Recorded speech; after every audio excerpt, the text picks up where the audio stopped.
Good evening, everyone. Welcome to the second episode of Getting Real with Lesedi Precious. Today we have a phenomenal woman, the woman behind Esta Chaliente, chili with an explosion of flavor. She's in so many things. Watch the full episode to hear her story. Enjoy.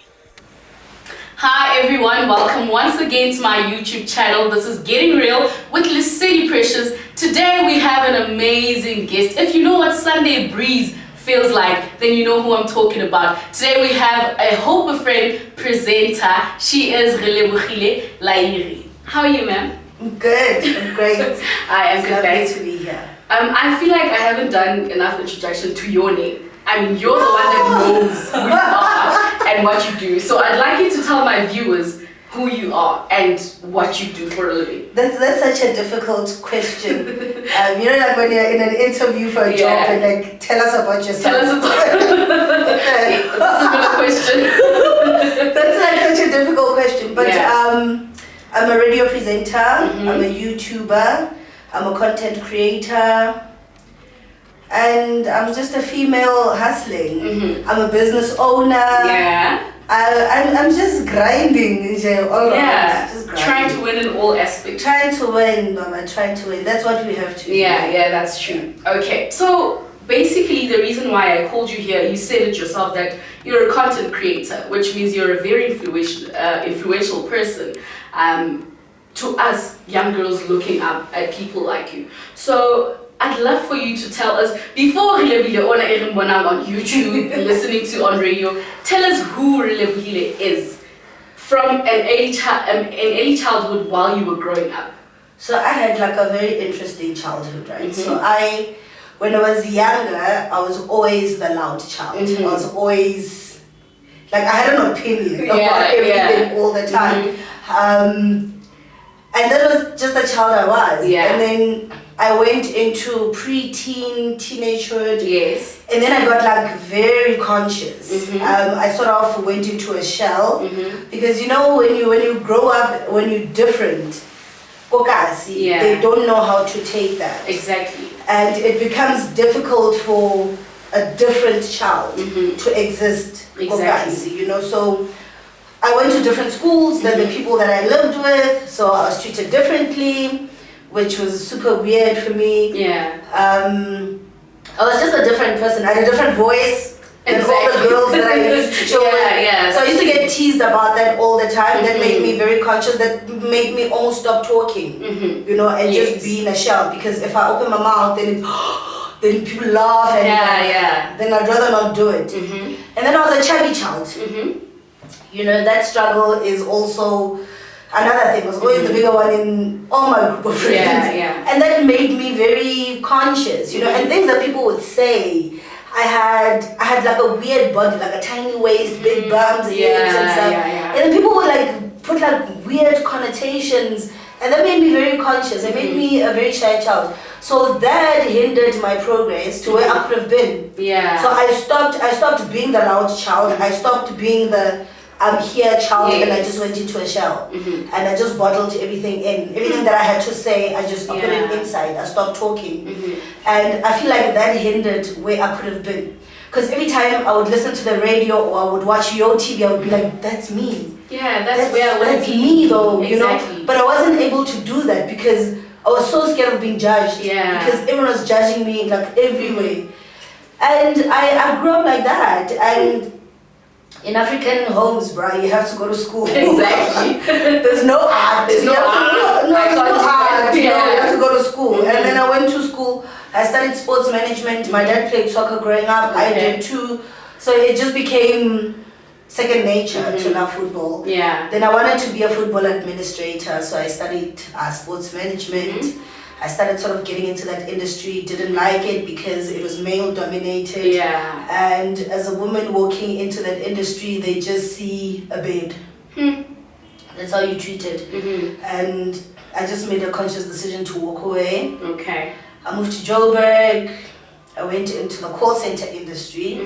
For me, that was the best place to use my voice because So before we get to that, I see that you're running a bit forward. But before we get to that, let's talk about your reality when you now start becoming a teen. You know, you start realizing that, okay, this is the life I want to live, but this is where I'm at, you know. Maybe you say to yourself, you did say that you wanted to become in the sports industry, but reality, on the other hand, said, you're not doing that. Yeah. So how did you take on that?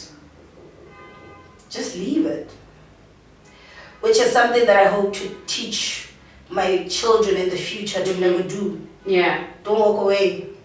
Don't walk away. Fight for your place. Exactly. Fight for your spot. I walked away all the time. You know, if I was in a circle and I didn't fit in, I walked away. If I was getting teased, I walked away.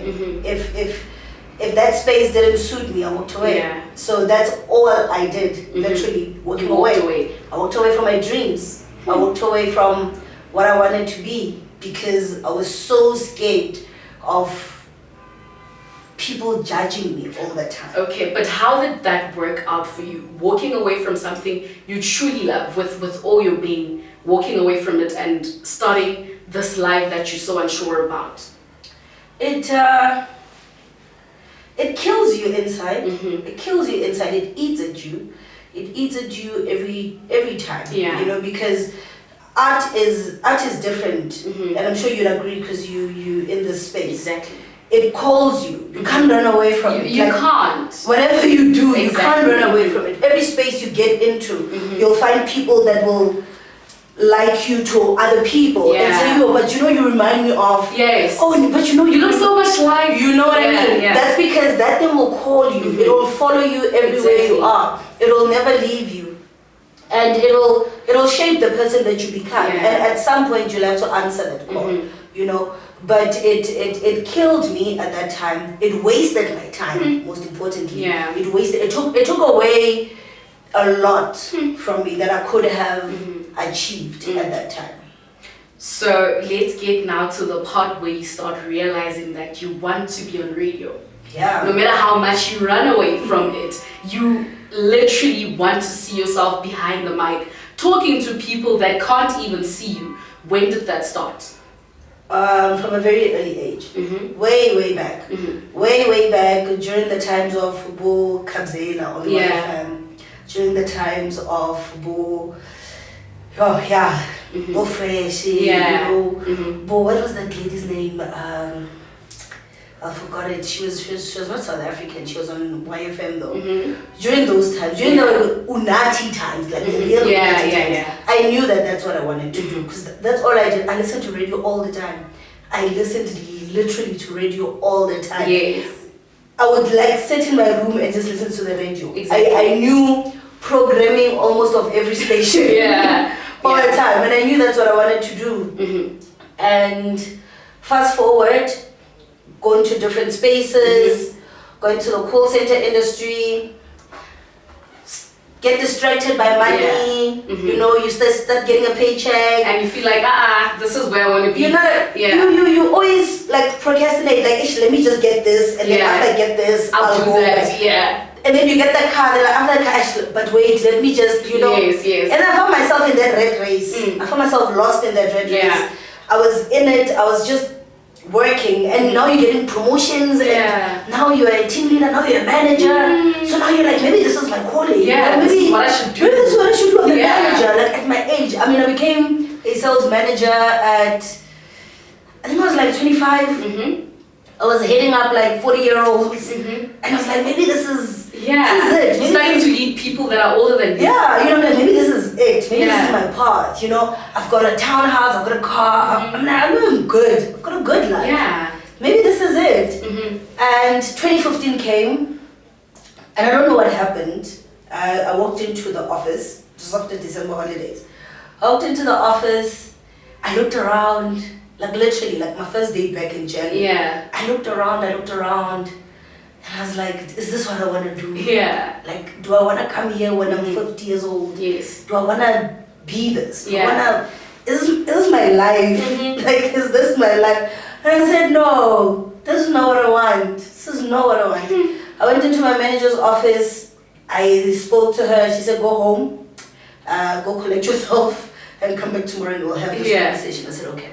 I went home, I thought about it, but instead of thinking, should I, shouldn't I? Yes. I was thinking, how can I make it work. Yeah.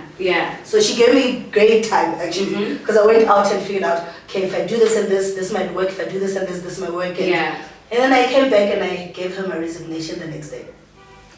And wow, I walked out and I went to On-Q Interface. With no regrets? Nothing. Yeah. Nothing. And no money. I walked out of there. I went to On-Q Interface. I registered for a radio course. Yeah. I paid full price. I went, I paid my house for 3 months. And I said, God, from here on, you take over.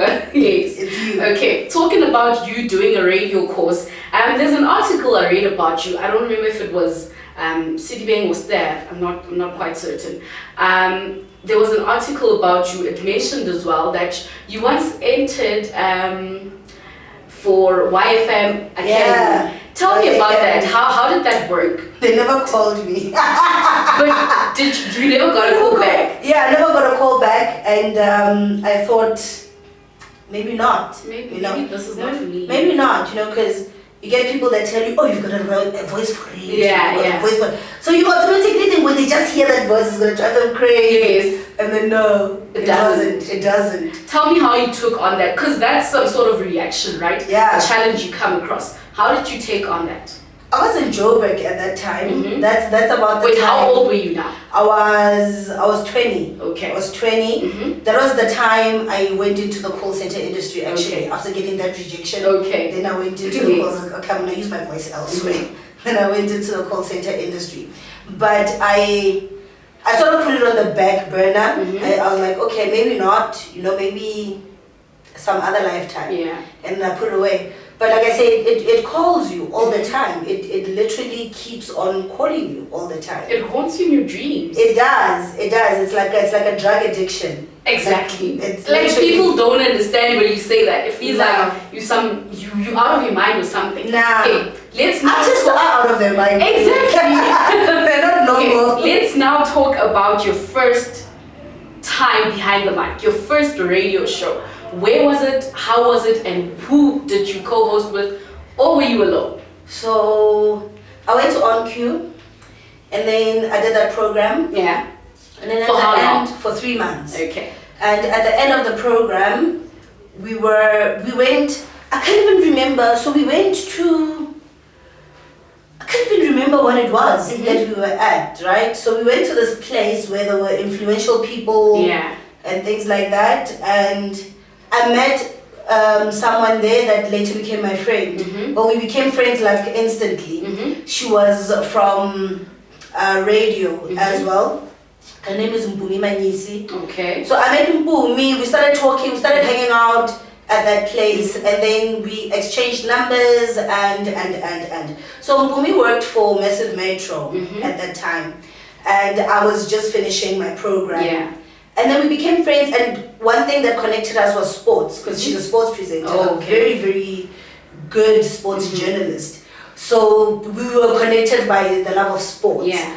And she sort of brought me back to that passion that I can now put my love of sports and radio together. And maybe follow that route, because there's not a lot of females in that route. And then I started hanging with her, and then she asked me to assist her with research on her show. So, because we spent so much time together anyway, and we did the same things. Yeah. So I started helping her with research on her show. So I was like a researcher on her show, and she spoke to some people to allow me to be in the space, and Okay. And then we did that, and then one day she said to me, "How about I give you 5 minutes on the show? Come up with a feature that you can do on the show for 5 minutes." I was like, what? And I came up with a feature. So we did like a sports quiz with sports people, like renowned sports stars. So mind you, 5 minutes is a very short time for being on radio. Yeah, but in radio time it's long. It's long. In radio time, 5 minutes is long. They must say do a link in 5 minutes. You'll see how long it is. Wow. 5 minutes is long. So that was a lot for me. That was like literally my first real break. And it was on a big platform. Massive Metro was really gaining so much momentum in that time. And I did that with her. So she literally gave me my first break. Yes. and we did that, and we did that for a while, and 5 minutes became more minutes. We started sort of co-hosting with each other and then going forward, and it became more conversational than just coming in at that 5 minutes. Yeah. And we did that until that particular show was canned. And then it was like, really? And then I went to Sidibeng FM from there. Then I went to Sidibeng. I went to audition at Sidibeng FM. When was this? This was 2018. Yeah, 2018. Okay. I went to auditions at Sidibeng FM.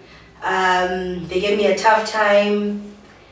I went in as a sports presenter. I went looking for a sports job, and I got the sports job. But during my audition, they asked me, "Can you do something different?" Yeah. And I was like, "What?"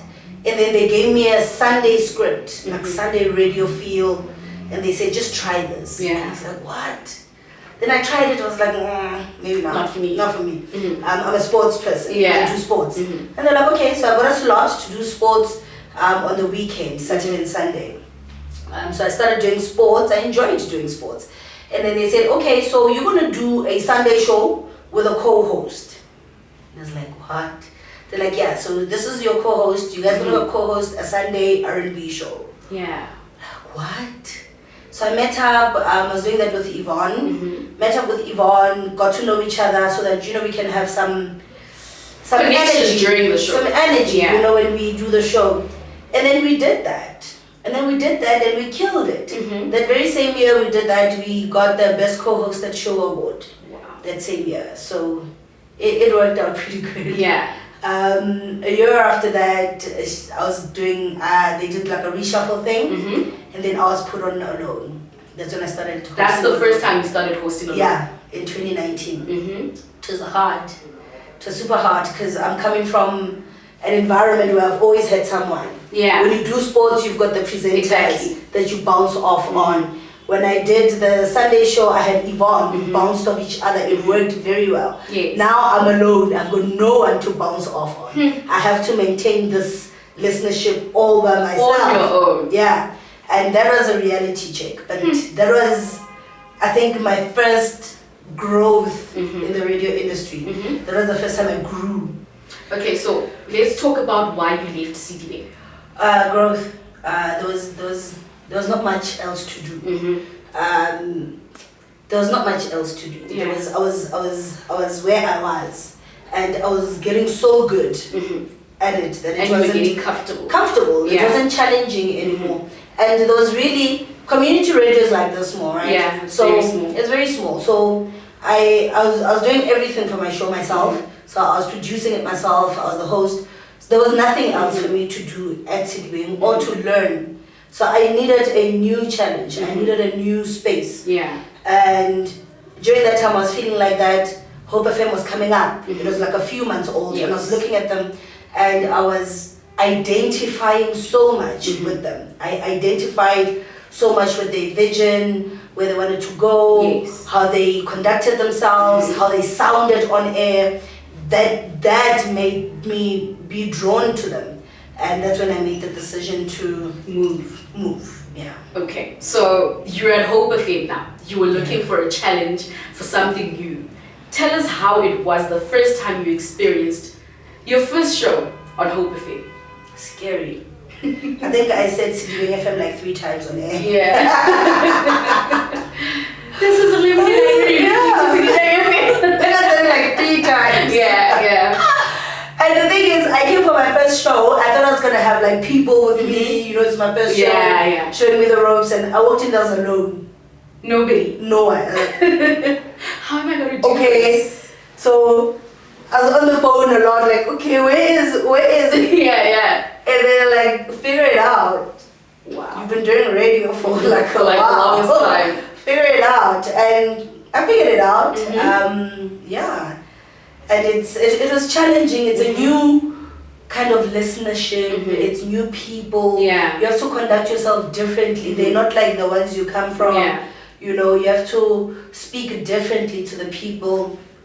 But one thing that I always struggled with connecting with people, especially in community radio, especially in the Val, is my is the language that I speak on air. Yeah. Because I speak English on air. And this is community radio. This is community radio, bro. These people want you to speak their language. And like, I don't know how to do that. Yeah. To save my life. Like, I don't know how to do it. It's like the weirdest thing ever. I don't know how to do it. I don't know. Like, I listen to these people.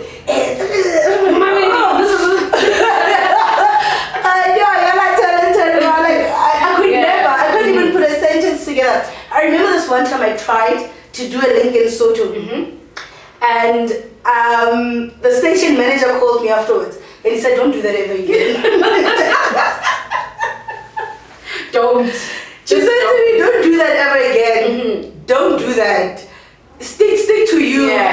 Don't do that. Be yourself. Be yourself. You know, don't. You've got people. Don't worry. You've got people that get you. So don't." So that's like, I think, the biggest struggle that I've had in community radio. Language. Language, connection, connecting with the people. Because, but I don't know, I guess.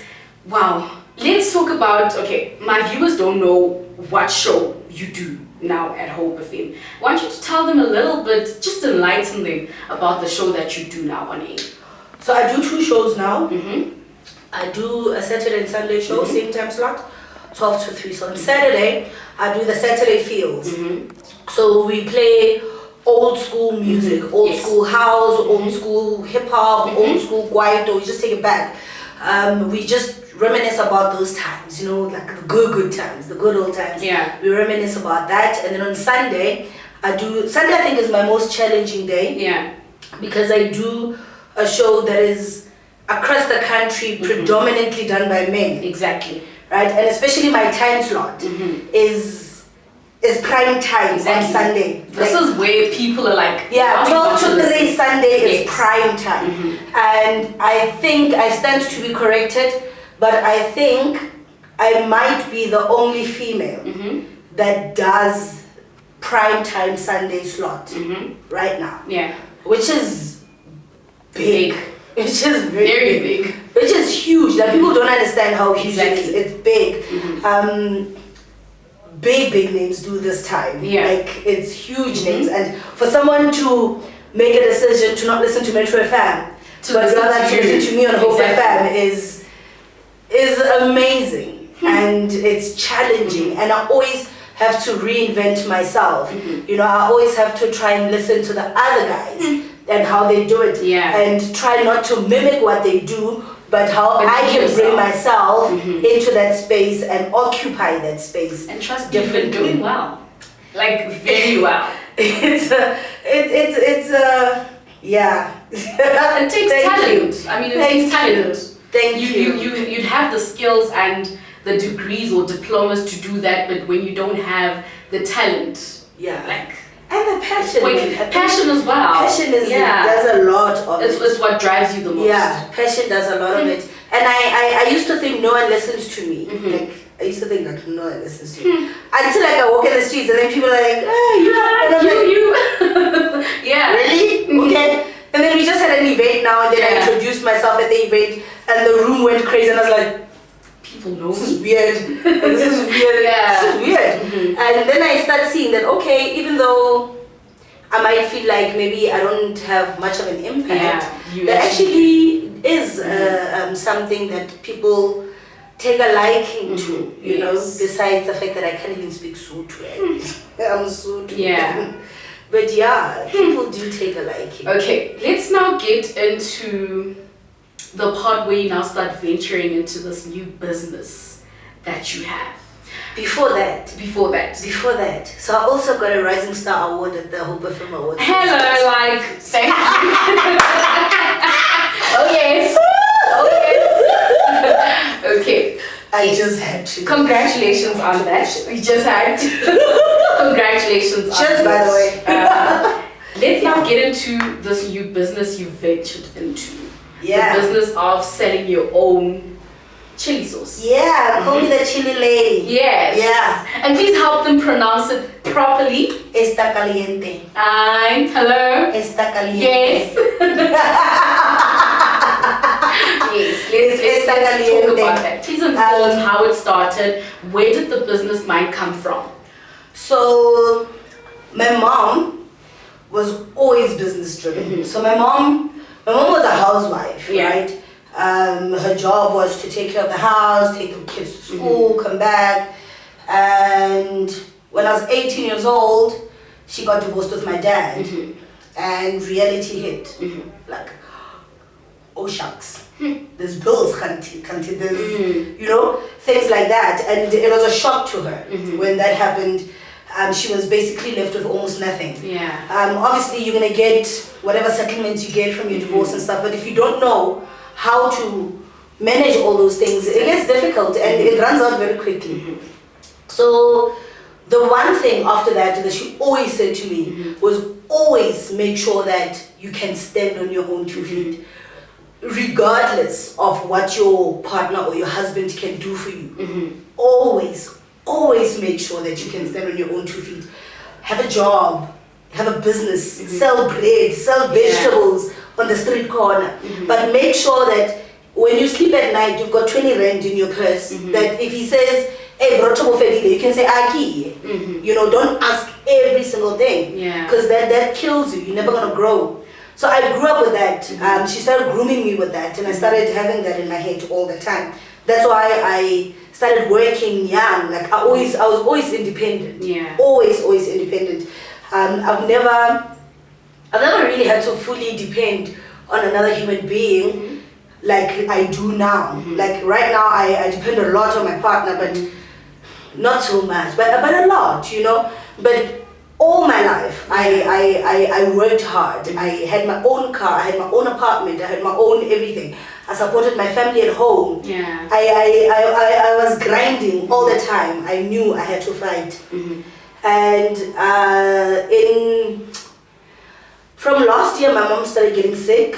We thought it's just ulcers, small things like that. Until I took her in November to come stay with me because I wanted to just see, how she's doing. So I took her. She came to live with me so that she was still going to work and back, and she was still okay. December, she got worse, and she wasn't able to go back to work. I still stayed with her. I still took her in.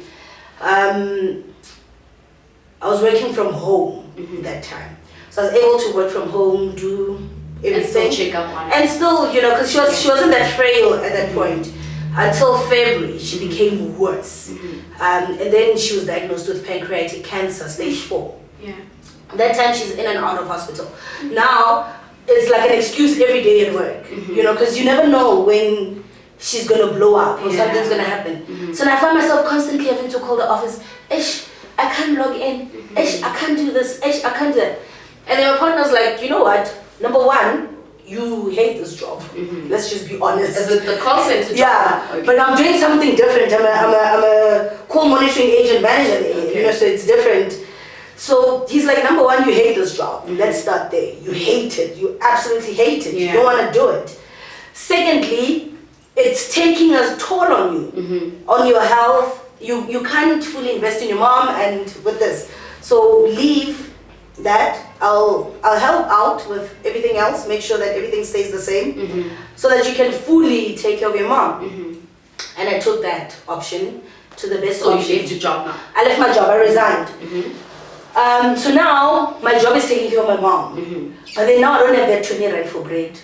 Like I don't have nothing. You don't have to ask all the time. Now I'm asking all the time. This, like toiletries, bruh, like sanitary towels. Like, I'm not that person. So then I cook. So I cook in the house all the time. I'm the cook. Even when my mom is in hospital, she doesn't eat hospital food. She was like very fussy. So I would have to cook for her every day and take the food every day. So then we had a chili bush in the back.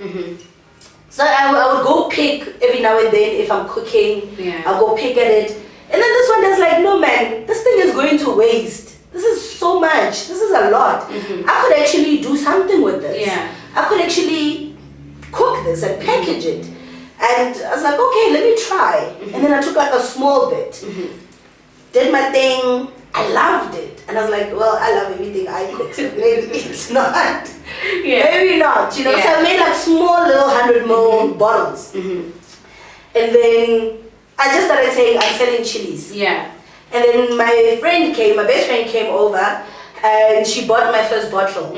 Paid money for it. She just say, she paid money for it. She gave me money. She bought it. She got home. She called me. She was like, dude, my husband doesn't eat chilies, but he's like almost finishing my bottle. So there is something to this. Please put 2 bottles on the side. I'm coming tomorrow. And I was like, what? Okay. So then I started blasting it.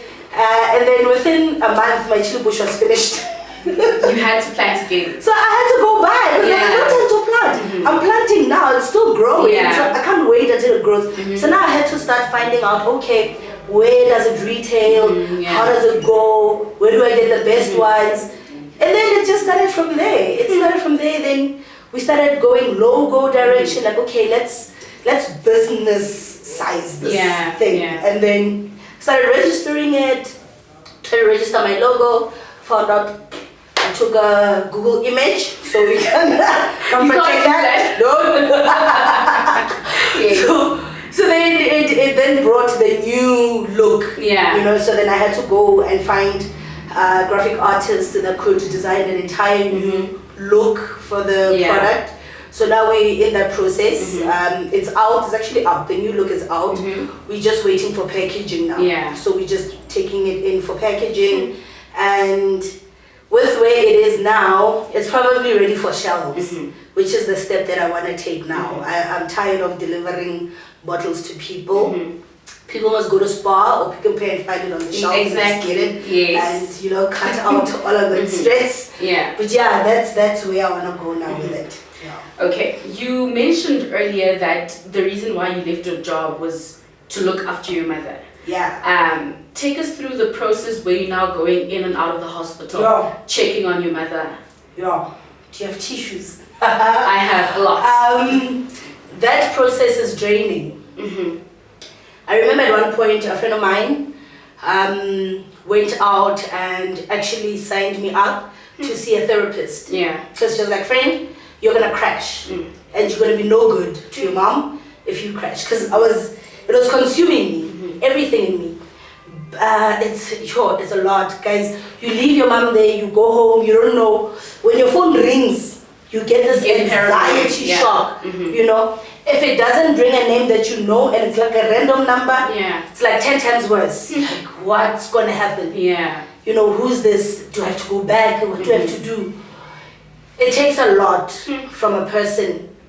But I think for me, what made it easy, it wasn't easy, hey? It wasn't easy, but what made it bearable is the type of woman my mom was. You know, she was for her kids. She was for her kids.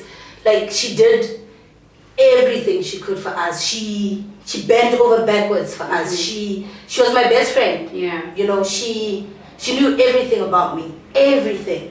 I'm crying. I had no limitations in what I spoke to her about. I didn't call her mom. Like, we used to call each other like 10 times a day. She used to get into trouble at work. Like, she used to sign warnings. Like, legit, she would sign warnings. Stop using the phone. And then she'd ask me, don't you have someone else's number I can call? This one. I didn't know this one. And then we'd do like weird things like that. Nakom 17, they would give me a bill. Like, literally, like, dude, come on. I used to get 25 minutes a week, so that's 5 minutes a day. I used to finish that in like... that's why you used to pay the bill. Like 1 day, 2 days, that was done. Then after your 25 minutes, they start charging you. I used to pay a bill every month. Every month, I used to pay a bill. Like, even my boss was like, dude, why don't you just buy like a bunch of it? Because like, they used to charge like a ridiculous amount, like 50 rand a minute or something like crazy amount. She's like, you know, with this money you can do so much. Why? And I was like, I can't. Like, something is not right if I don't call this woman. We talk every day, the whole day. About what now? I don't know. Ask me now. now what we were talking about, I don't know. But you were talking. Every day, your whole day. Mm-hmm. So for me, it was very easy to take on that role of being her caregiver. Mm-hmm. Like a lot of times, I would look up institutions, like institutions that do that nice, beautiful institutions. And I would go and look at them and I'm like, okay, I think this is the best place to have her. Yeah. But it's just something in me wouldn't give. I couldn't. I couldn't. Mm-hmm. Also, like, growing up black, bruh, it's like, kind of thing, like, I just couldn't. I couldn't. And I'm glad I didn't do that, because today I have so much peace knowing that I did everything I could to make her comfortable. I know that she's an angel now, and a very good one at that, because now she owes me like a ton. She be out there, she be pumping for me like all the time, because man, I give up a lot, But I have no regrets about it. It gives me peace. I think had I not done that, I wouldn't have been on the healing process that I'm on. You were on. I'm on a very beautiful healing process now, because I have nothing that says, Ish, I wish I could have. Yeah. Ish, if maybe I did this. I was with her every day, every single day. Like, she said she wants cake, I'll go buy cake. She won't eat the cake, and I'm like, this woman. She's hungry. I cook up a stove, and then she's like, who ate? It smells bad. One milk. I'm like, but like, after 3 hours of slaving, you tell me. So we had good times. We had good times. When I was taking care of her, we got to bond on a different level. She got to tell me things that I think had she not gotten sick, she would have never even told me. So she was comfortable. Even when she left this world, she was comfortable.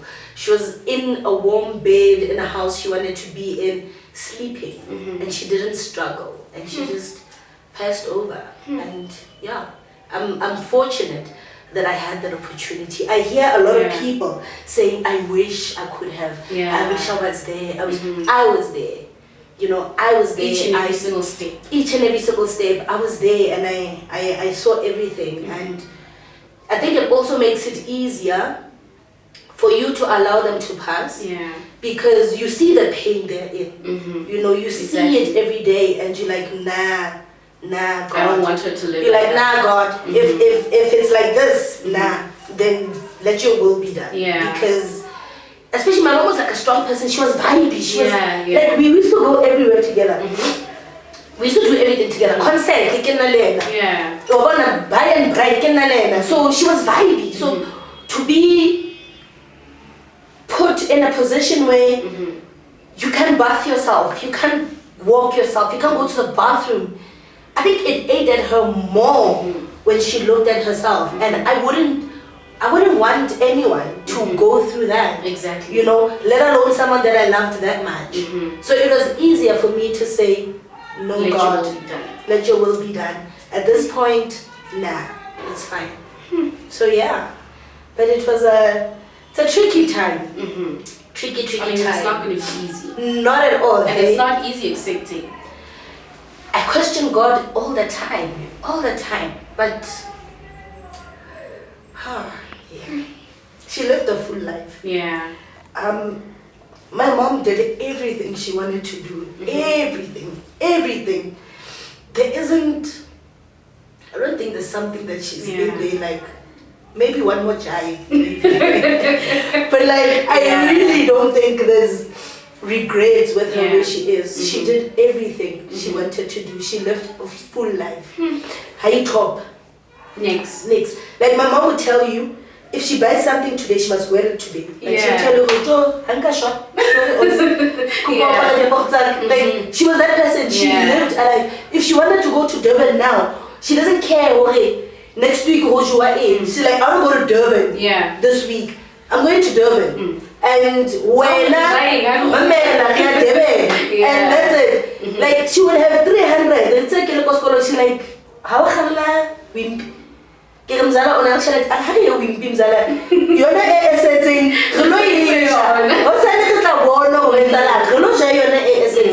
So she lived her life the way she wanted, the best way she could have lived it. And if I could just be half the woman she was, I'd be happy. Happy. So Wow. Yeah. I'm so sorry for ruining your makeup. But how long it took? I'm so sorry. I know how long it takes. 10 minutes. Let's now talk about your success, right? Yeah. Firstly, we've spoken about your business, your chili sauce. I want you to tell us now about when you started seeing, actually my business is becoming a success. And with that being said, tell us why you started your YouTube channel and what is your purpose in doing the kitchen chats? With kitchen chats, this is the purpose. Getting into a person's being. Yeah. Like I hate interviews. I only do conversations. Yeah. I hate interviews, and I think a lot of people have lost. You know that touch, that Felicia Mabuza Sato kind of interviewing. They've lost it. They're doing this random. Who are you? Where you from? Where you grew up? No, like I did kitchen chats to have chats like this, to talk about the uncomfortable that people don't want to talk about. Yeah. So on kitchen chats, I talk about everything, everything that people don't want to talk about. I talk about infidelity. People don't want to talk about that. I talk about a lot of things, losing babies. As women, we have sort of been programmed to be scared to admit to certain things. Exactly. Or talking about certain things. Do you understand? Or to make it seem like it's our fault. Yeah. So when certain things happen to us, we shy away from talking about them because, oh my gosh, it's my fault. Oh my gosh, something's wrong with me. Miscarriages happen all the time. To a lot of people. Actually, 1 in every 4 pregnancies ends in a miscarriage. Exactly. Those are stats that are not known. So I get into those conversations. I get into interracial relationships. Yeah. They look beautiful on social media, but what does it really entail inside? Exactly. The difficulties of it, society, how society perceives you when you are in an interracial relationship, how different you get treated when you are in an interracial relationship, sexuality, how different we open-minded, exactly, but we're really not open. We're not open-minded. You know, it's okay if the neighbor's kid is gay, you can accept it, but if your own kid is gay, it's like you can't accept it. We must pray for him. Exactly. You know what I mean? So those uncomfortable conversations, that's the reason why I started kitchen chats. One, because I love cooking, so I can't talk without food. So there needs to be some food there because, you know, I eat. Yeah. So one, because I want to showcase my cooking because I want to have a cooking show one day. Yeah. So in order for me to have a cooking show, I need to showcase my cooking. Exactly. So I showcase my cooking and then I showcase my talking. So 2 things that I love to do, put them in one. Come together. Have fun. Yeah. Yeah. So that's why. Okay. Coming to your chili sauce now. When did you see the big break? When did you tell yourself that, okay, now is the time. Now I'm becoming successful at what I started? When I started having to cook from 1 day every 2 weeks to every second day, then I realized, okay, if I have to cook every second day, then we're going somewhere. If I'm bottling 40, 50 bottles every second day and I'm getting sold out and I have to literally cook and bottle every second day, that's when I was like, okay, maybe something is, there must be something here. And I was like, maybe this cannot just maybe buy bread. This can buy me a house. Exactly. And a car, you know? So it's like the best way to do it is to professionalize it. So I was like, okay, let me take it like a brand now. Let me put some seriousness to it. Let me put some money to it. It's a lot of money. Yeah. Guys, it's a lot of money. Business is expensive. Exactly. It's a lot of money. Branding on its own is expensive. Protecting a logo, getting it copywritten is a lot. It's a lot, and you cannot do it if you know where you wanna go. You're gonna have to do it because you can't be using logos that are accessible to anyone. You can't pitch those anyway. you have to have products that are yours. Yeah. So you have to put money into that and invest into that. And yesterday, I got an order from the UK. What? Yeah. That's amazing. And this person said they will pay for the postage. And they haven't even tasted my chili. But they said, please send me and I will pay for the postage myself. Don't you think this is Mzala's doing that? Lalela, she cannot rest. I told her she can never. She can never rest. Yeah. She has to work overtime, which she does. She's shining. Dude, my life in the last... My mom passed in April, right? My life ever since then has been blessing on blessing on blessing. It's insane. Like, it's so much that I sometimes feel bad to even celebrate it because I'm still mourning. Yeah. You know, I'm like, no, I can't be this happy because, you know, I'm still in this stage. But it's been blessing over blessing over blessing. It's been amazing. Amazing. Trust those people upstairs, guys. Like, when your people depart, I think I saw it now with my mom because we're so close. When your people depart, guys, stop this demonizing them. Yeah. Stop demonizing. How does your own mother that loved you on earth suddenly become a demon when they depart earth? Like, how do they... When white people have angels, and they call them their guardian angels, and white people... You know, this is a conversation for another day. I get very into it, this one. Because when white people have accidents on the roads, they perform a ritual where they fetch their person and they take them to their lasting resting place. They go there and they speak. White people, they go there, they put flowers and they speak. They tell you, this is not your last place. We are going to take you, we're going to take you to your resting place. When you black, you demon, we cannot be performing such. Like, what? No, guys. Only the soul has left the body. Yeah. But the soul is still there. It's up there with God. Isn't that what the Bible teaches us? That we are going to go bury the body, but the soul is going to ascend up. So now, once it's gone up, how do we say it's a demon? Exactly. How do we disregard them like they never even existed? Do you know what I mean? I'm not saying people must go and worship dead people, which is something that people don't know where the line is. Yeah, they don't know where to draw the line. They don't know where to draw. I think it's because a lot of people that think talking about ancestors is demonic is because they don't give themselves time to understand or to ask questions. No one worships ancestors. No one worships dead people. Worship God. But you acknowledge your ancestors.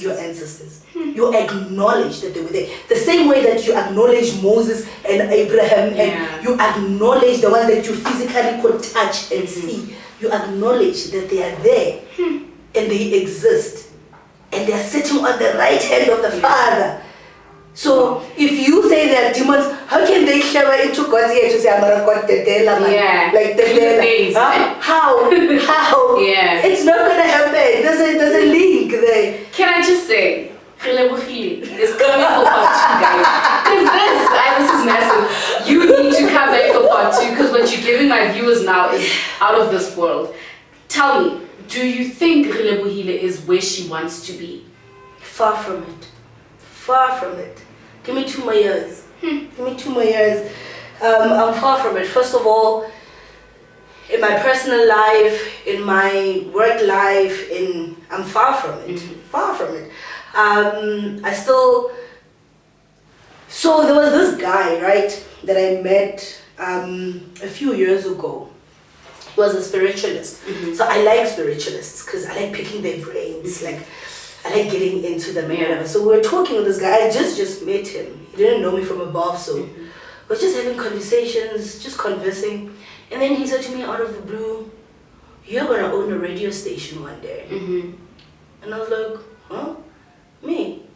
He's like, yeah, you're going to own a big radio station one day. And ever since he said that, he planted a seed in my head. You know, so that is my ultimate goal. That's when I'm going to say, I've arrived. I've made it. Yeah. When I am there, when I'm in that space where I'm living my true potential. Okay. Now, right now, nah, I'm still... You started. Nah, I'm studying out. Yeah. I'm still here. Very far. Tell us what's in store for Relebohile. Greatness. Greatness, of course. Greatness in every sphere. Greatness. I'm going to grow in radio. I'm going to grow in my business. I'm going to be international. Yeah. I'm going to be an internationally recognized brand. You know, it's not about when you start. It's always about how you finish. You know, I know a lot of people sometimes get like demotivated because I used to get like that. Like, I started so late. You know, comparing myself with my age mates that are making it in the industry, and I'm like, I'm never ever gonna get there. Like, I'm so far behind. It's not gonna happen. But now I realized our paths are so different to get there. Exactly. Like, you can all get there, but like in different ways. You know, you look at things like TikTok. Yeah. Someone can be the most paid person now on TikTok that has the most viewers on TikTok. I forgot his name. That guy. I know who you're talking about. Yeah, he lost his job. He lost his job, and he started TikTok. He hasn't even been doing it for a year. It hasn't, like, it's not even 8 months. Like, with that being said, people have been doing TikTok for how long? Years. Yeah. He hasn't been on any other platform, mind you, before TikTok. And now he's the highest paid TikTok user. He's got the most followers. He's number 1 in the world in a space of a few months. He's gone and overtaking every single person that is there that is doing it. So it's not about when or how. It's about the finish line. It's about what God has in store for you. They say when your time is right, God will make sure Lily watches everything. Exactly. On that day, they are there. They are on the old clock because it's your time. Yeah. So you have to trust God and trust His promises for our lives. You know, you have to. I have this tattoo here, John 16:33. Yeah. I look at it all the time when I get discouraged. You know, because He made promises for us in our lives, and we have to actively be living to fulfill those promises. Yeah, true. Let's take it back to my viewers now, Nick. I want you to leave my viewers with your handles. Leave my viewers with a page where they can see your business, where they can see this beautiful art performance you do behind the mic. Yeah, so I've got so many social media platforms, it's insane. Yeah. So my personal platforms on Facebook, Relebohile Lairi on Facebook. Especially if you want to see my radio work, it's mostly on Facebook. And on Sundays, I actually host my show live on Facebook, the entire 3 hours on Facebook. So yeah, best get on Facebook. It's Arlairi on Twitter, Arlairi on Instagram. Diaries of a Home Cook on Instagram, that's my cooking page. Diaries of a Home Cook. We just quick meals there that you can do at home, even if you are not a trained chef like myself, you know. Kitchen Chats with Relebohile on YouTube. Shucks, it's a lot. Kitchen Chats on YouTube. Esta Caliente is my chili page on Instagram and on Facebook. It's simply Esta_Caliente. So I think those are all the pages I have. I might have missed some, but yeah. Yeah. If you find one, we will connect you to all the other ones. Yeah. That's it from Relebohile Lairi. I mean, we might come back for a part 2 if she agrees with that being said, because she has a lot to unpack on Getting Real. From me, Lesedi Precious, the original Musadi in the making, this is me saying thank you for watching. Don't forget to like, comment, subscribe, and ring the notification bell. Till we meet again, God bless.